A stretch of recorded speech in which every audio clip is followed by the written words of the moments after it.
Assalomu alaykum arnasoyliklar. Biz mana bu Arnasoyda eng chekka hududlarda yuribmiz-da. Eng chekka hududlarda yuribmiz.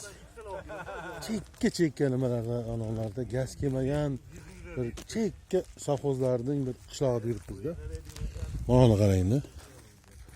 Har bir ko'cha shu holatda ham mana yangi asfaltlar qilinganda ko'ryapsizmi?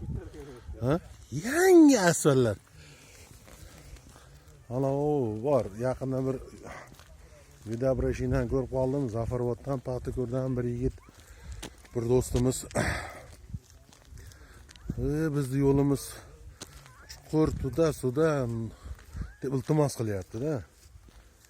Endi bilmayman, bu holatga biz har bir tumanning hokimi nima, tuman hokimi deb bilaman.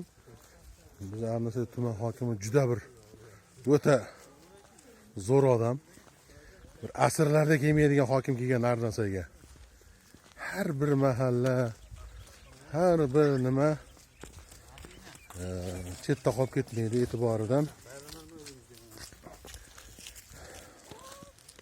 Juda bir ajoyib Arnasoy zo'r hokimga nima bo'lganda, erishganda. Arnasoy hokimiga ming rahmat. Ha? Juda ham bir kuchli.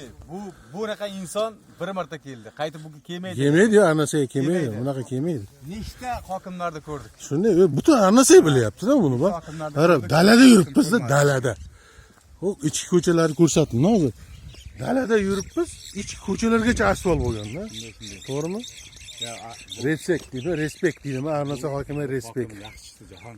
Butun Arnasoy bilyapti. Hokim yaxshi chiqdi. Kecha hozir aytyapman, Paxtakor bilan Zafaroboddami bir bloger chiqyapti, yo'llarni, sentrlar ana yerlarni aytyapti, to'g'rilab bering deb. Bizda Arnasoyda borku muammo qolmayapti, yo'q. Gap paxta qo'yishdan emas, muammo qolmayapti. Har bir ichki ko'cha, chekka, har bir ko'chalar beton yo'l, asfalt yo'l bo'ldi уже. Yomg'irdanmi, qordanmi oyog'ing, qarochi, loyga tegmaydi-da.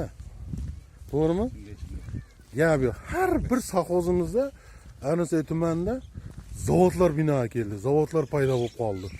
Paydo ham bo'lyapti. Zo'r ish o'rinlari juda ham rivojlanyapti-da.